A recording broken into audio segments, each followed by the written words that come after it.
Oh my God.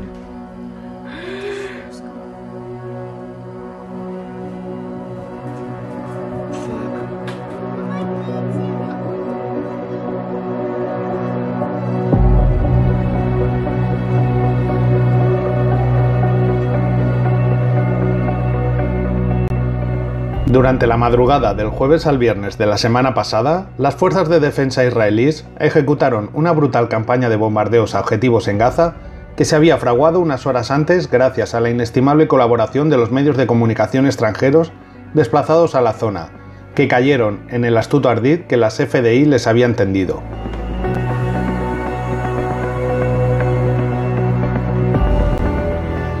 Las fuerzas hebreas demostraron gran inventiva e imaginación que empujó de cabeza a Hamás a caer en una trampa de la que le va a costar años reponerse.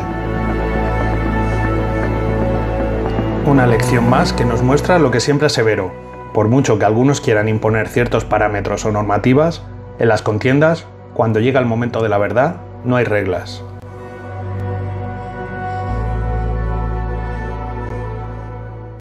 Sabéis que hablar de este tema en esta plataforma es jugártela, así que espero que lo valoréis. Quiero que encaremos este asunto abandonando los bandos políticos. Cada uno tiene su opinión y no la vamos a cambiar, así que espero que analicemos este asunto desde un punto de vista sosegado, objetivo, político y militar, pero sobre todo escéptico, porque como dijo von Clausewitz, la guerra es la continuación de la política por otros medios. No quiero comentarios insultantes en este vídeo, sabéis que no suelo borrarlos, porque me gusta el debate, pero el que haga comentarios con el estómago, automáticamente, si no soy yo, será la plataforma la que los elimine. Así que por favor, dejaos de comentarios viscerales y hablemos de lo que realmente nos importa. Entablemos un debate sano y respetuoso del que podamos aprender. Os estoy dando un poco la chapa, pero es que no sé cómo va a ir este vídeo, así que hay que minimizar los riesgos. El vídeo no estaba previsto, pero la actualidad manda. Lo he publicado lo antes posible con el consiguiente esfuerzo. Por eso os pido que si os gusta le deis un like y lo compartáis. Todo lo que está pasando en la región es muy interesante, a la par que triste. El que no haya visto el vídeo del viernes de cosas militares sobre Gaza ya tarda. Es muy recomendable. Tengamos todos cuidado. Soy David y esto es Crónicas Militares. ¡Dentro vídeo!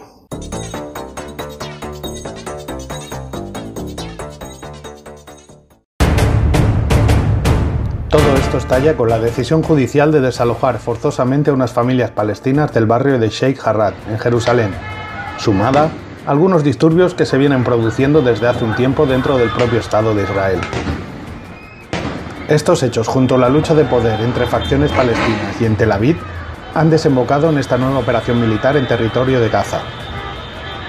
Los enfrentamientos entre israelíes, judíos y árabes en las calles desde hace unas semanas han extremado las posiciones de la población palestina. Los grupos extremistas que proponen enfrentarse al Estado de Israel habían tomado la iniciativa en los últimos tiempos. Desde las últimas elecciones en Israel se venía hablando de un gran pacto de gobierno entre ultraortodoxos, el partido Likud del primer ministro Netanyahu y los partidos que representan a los árabes israelíes. Tanto los ultraortodoxos como las organizaciones extremistas palestinas se han encargado de dinamitar esta posibilidad.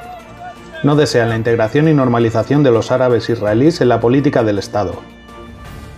Desde hace unos años, la diplomacia israelí está consiguiendo importantes avances con sus vecinos árabes, gracias a los acuerdos de Abraham, que como consecuencia ya no tienen como primera tarea la resolución del conflicto palestino. Digamos que el problema ha pasado a un segundo plano. Parece obvio que en este momento el conflicto en Gaza también favorece las aspiraciones de Benjamin Netanyahu, de cara a unas nuevas elecciones en los próximos meses, incluida la vacunación de la pandemia, que ha mostrado al Estado hebreo como un ejemplo de buena gestión.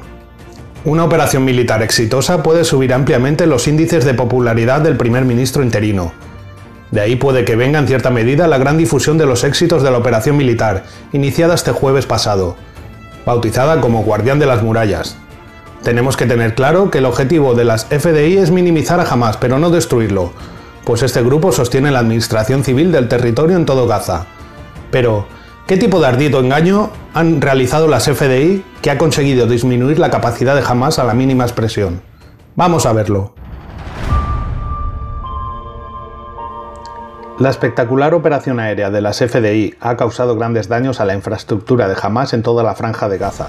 Una operación militar como hacía tiempo que no se veía, que ha conseguido eliminar los túneles, almacenes de munición y armas, así como toda la infraestructura subterránea que Hamás llevaba años construyendo y extendiendo por el subsuelo, después de años y años de trabajo, el llamado Metro de Gaza o Metro de Hamás. El llamado Metro de Hamás, o Ciudad Subterránea de Gaza, se trata de una enorme red subterránea construida después de la Operación Plomo Fundido en 2009, en la que Hamás sufrió grandes pérdidas como resultado de la superioridad aérea hebrea y sus capacidades de inteligencia sobre el terreno. Desde ese preciso momento, los combatientes palestinos organizaron la mayor parte de sus actividades dentro de los túneles e infraestructuras subterráneas, especialmente en tiempos de crisis. Es una mini ciudad dentro de la misma ciudad, que se ha construido a lo largo de los años con un fuerte costo económico, gracias a los fondos de ayuda internacionales. Esta red de serpenteantes galerías se extiende a lo largo de la frontera de Gaza con Egipto, por donde se cuela todo tipo de contrabando de material militar para los grupos palestinos. Pero lo importante en estos momentos es la costosísima red de galerías y búnkers desarrollados a lo largo del subsuelo bajo territorio palestino, imitando los complejos subterráneos similares a los desarrollados por el Vietcong bajo las selvas del sur de Vietnam. Estos túneles se utilizan para comunicar las diferentes zonas de Gaza, así como para golpear a un hipotético invasor desde la retaguardia y cobijar durante periodos largos de tiempo a los combatientes palestinos. Las cifras son variables, pero algunas fuentes señalan que pueden ir desde 300 a 1000 galerías y búnkers, los más optimistas, con todo tipo de servicios básicos en su interior. Desde almacenes de munición a zonas de cocina, pasando por zonas de descanso, salas de planificación y mando, así como pequeñas zonas de recreo para los combatientes, donde no falta agua, electricidad y un sistema de ventilación. El terreno de Gaza tiene muy poca roca y es blando, una ventaja a la hora de excavar estas galerías e instalaciones, pero son muy vulnerables si no se refuerzan.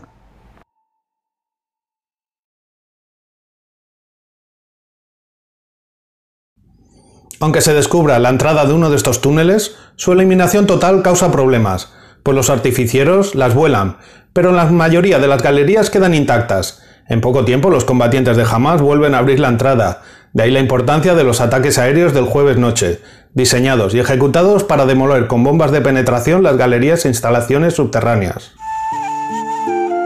Por consiguiente, los muros de estas galerías se han reforzado con cemento para fortalecer la estructura en caso de ataque israelí.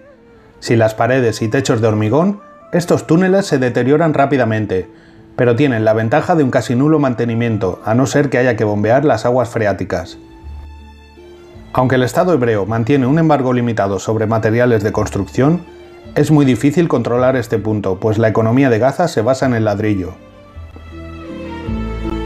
Los túneles de infiltración que discurren a lo largo de la frontera con Israel han sido desmantelados en los últimos años, después de numerosos incidentes, como el día que un comando de asalto se infiltró detrás de las líneas hebreas y secuestraron al soldado Gilad Shalit, dejando otras 3 víctimas detrás. Este tipo de túneles ofensivos estaban diseñados para ser utilizados en pocas ocasiones, con la amplitud necesaria para que lo transite un hombre armado. Estas redes subterráneas suponen un gran reto para las FDI, pues excavan entre 10 y 25 metros de profundidad. Se necesitan diversas tecnologías costosas para identificar y localizar las entradas y galerías, como pueden ser los dispositivos de captación de ruido, sísmicos o georradares, que no garantizan una tasa de éxito elevada. Por este motivo se realiza un intenso trabajo en inteligencia que puede garantizar mejores resultados. Años después, la operación Margen Protector en 2014 mostró que las FDI no estaban preparadas para combatir la red de túneles de las organizaciones palestinas que resultaron muy exitosos frente a la maquinaria bélica hebrea.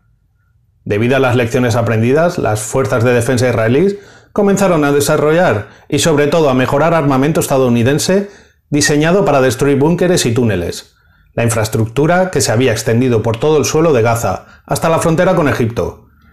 Gracias a la inteligencia se ha conseguido mapear los túneles, sistemas de mando subterráneos y descifrar el núcleo secreto de la organización Hamás.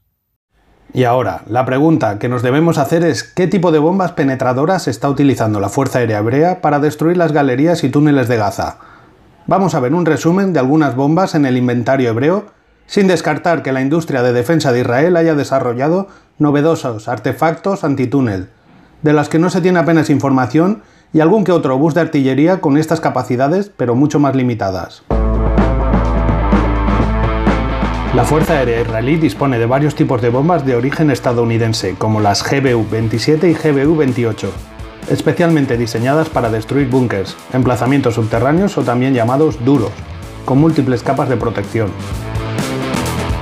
La GBU-27 o martillo es una bomba GBU-24 modificada para ser utilizada por el avanzado sistema de designación, adquisición de blancos del F-117 en la Guerra del Golfo.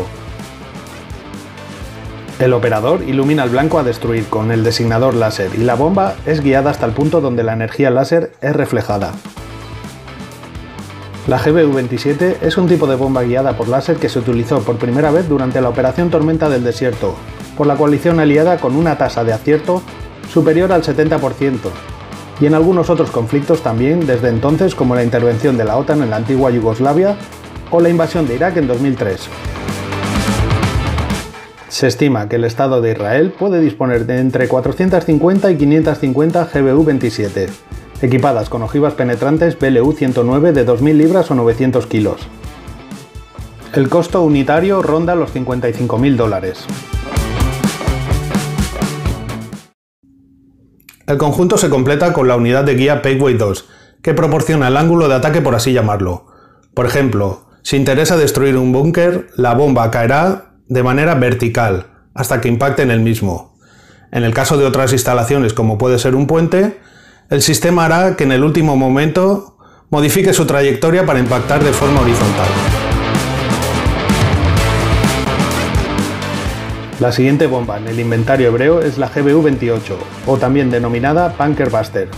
Es un arma especial diseñada y fabricada en menos de 3 semanas debido a la imperiosa necesidad de golpear las instalaciones, centros de control y mando, así como búnkers de las fuerzas iraquíes excavados a gran profundidad. El funcionamiento es el mismo que en el caso de la GBU-27, pero con un peso muy superior, unos 2.250 kilos o 5.000 libras. Su costo es de unos $150.000 la unidad. Cuando la GBU-28 golpea en el terreno, se activa una espoleta retardada que explota cuando el artefacto ha penetrado profundamente en el subsuelo. Fuentes estadounidenses afirman que tiene la capacidad de penetrar en más de 6 metros de hormigón y 30 metros de tierra. Siempre se ha insinuado que era la bomba diseñada para atacar las instalaciones nucleares subterráneas de Irán, así que la Fuerza Aérea Hebrea adquirió entre 100 y 150 bombas de este tipo. Durante el conflicto de 2009 en Gaza ya se utilizaron este tipo de ingenios explosivos.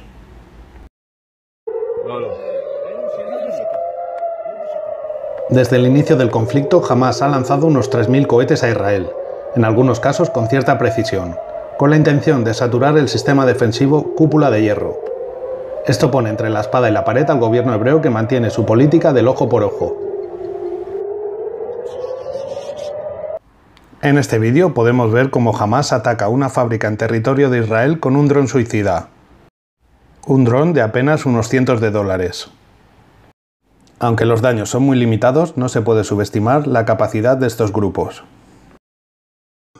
No hace falta explicar qué tipos de peligros entraña una operación terrestre en una de las zonas urbanas más densamente pobladas de la Tierra, con 2 millones de habitantes. Pero en ciertas ocasiones puede ser necesaria para neutralizar temporalmente las acciones enemigas.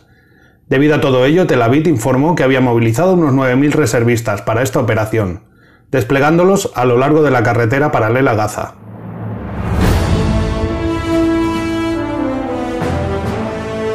Según cuenta el analista militar Inet Ron Ben Ishai, aproximadamente a las 21:15 horas del jueves 13 de mayo, las FDI comenzaron a desplegar un operativo terrestre en el que se incluía la laureada Primera Brigada de Infantería Mecanizada Golani y 2 batallones acorazados, que se desplazaron hacia las proximidades de la Franja de Gaza.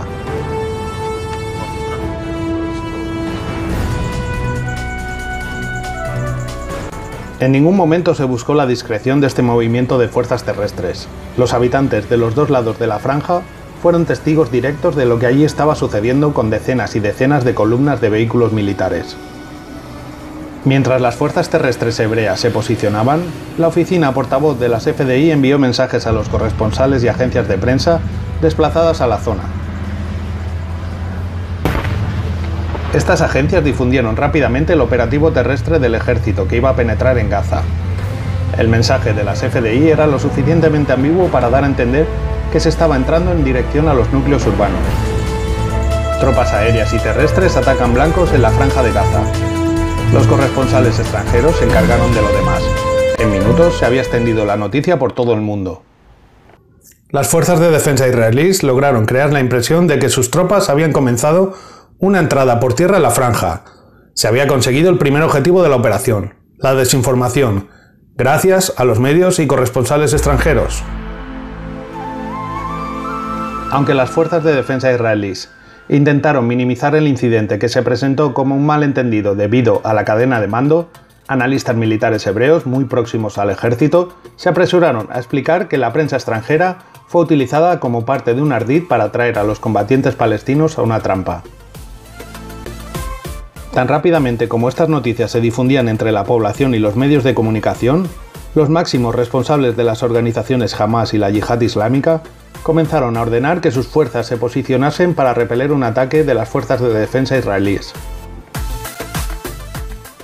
El operativo previsto de los comandantes de Hamas para repeler la invasión terrestre movilizaba a la mayoría de sus combatientes, muchos de ellos escondidos dentro de los refugios subterráneos en los que se guardan los misiles anticarro, ametralladoras pesadas, fusiles de precisión, morteros, explosivos y minas.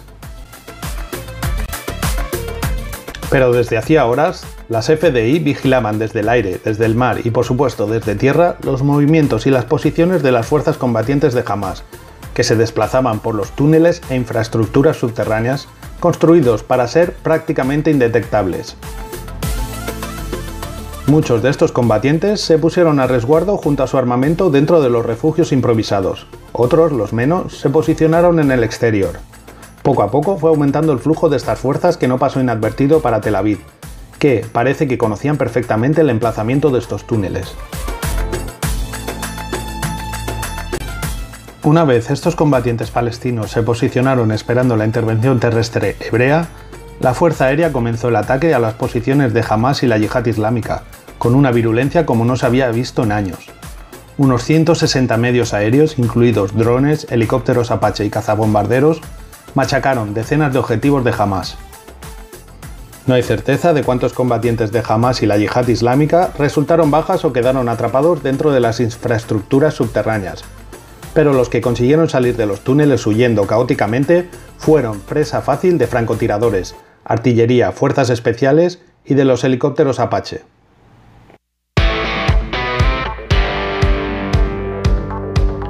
Gracias a la nocturnidad y a la precisión de los sofisticados equipos de las FDI, se han conseguido minimizar las víctimas civiles de palestinos. Los daños de estos ataques todavía no se conocen. No será hasta dentro de unas semanas, incluso meses, que salgan a la luz. Pero según los portavoces de la Fuerza Aérea Hebrea, se lanzaron unas 450 bombas y se alcanzaron unos 150 objetivos. Parece que el golpe que han sufrido los combatientes de Hamas que salieron a combatir una incursión terrestre que nunca se dio ha sido muy importante. Las informaciones de medios hebreos también indican que los combatientes palestinos cayeron en la trampa de las fuerzas de defensa israelí, que han conseguido que se hayan reducido drásticamente los ataques con cohetes desde la madrugada del jueves al viernes. La disminución de la actividad de los combatientes es clara, pero en estos casos es mejor guardar cautela y esperar a ver qué sucede en los próximos días, pues las organizaciones guardan miles de cohetes en el Líbano. Un mazazo sobre los dirigentes de Hamas y la Yihad, que se precipitaron a la hora de evaluar la amenaza de las fuerzas terrestres hebreas. Las FDI han conseguido destruir la confianza de las organizaciones palestinas que operaban en la clandestinidad, donde sus líderes se habían sentido inmunes a los ataques hebreos. Esta operación militar quirúrgica se había estado planificando durante años, desarrollada por la doctrina del actual jefe del Estado Mayor, Aviv Kochavi, que propugna acciones militares rápidas y contundentes.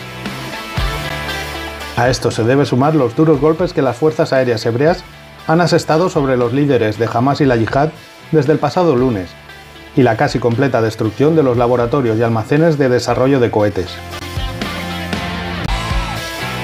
Estas declaraciones del jefe de Estado Mayor israelí se enmarcan dentro de la guerra por el relato que se está viviendo en las redes sociales. La maquinaria de propaganda está trabajando a pleno rendimiento desde el inicio de las hostilidades, sabedores del respaldo directo o indirecto de la comunidad internacional, incluidos los países árabes, como es el caso de Arabia Saudí o Emiratos Árabes Unidos. Solo los medios de propaganda iraníes están intentando contrarrestar el relato oficial. Pongámoslo todo en duda.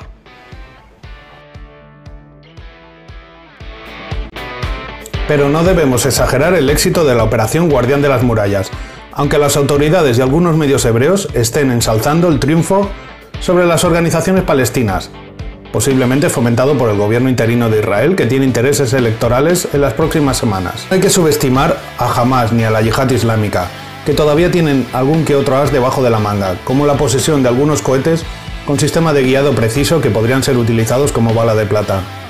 Esta también es una guerra de desinformación, y por este motivo debemos poner todo en duda. Al gobierno israelí tampoco le conviene aniquilar militarmente Hamas, pues podría generarse una situación todavía peor en la que el caos y los grupos todavía más extremos tomasen el control de la administración palestina y las instituciones. Esta batalla todavía no ha terminado. Conviene no subestimar a los miles de combatientes palestinos. Espero que os haya gustado el vídeo. Si me queréis apoyar, pues dadle al like y compartirlo. Estoy preparando varios vídeos con temas interesantes de los que no se suele hablar por esta plataforma. Que paséis muy buena semana a todos y que tengamos suerte. Tened cuidado ahí fuera. Adiós.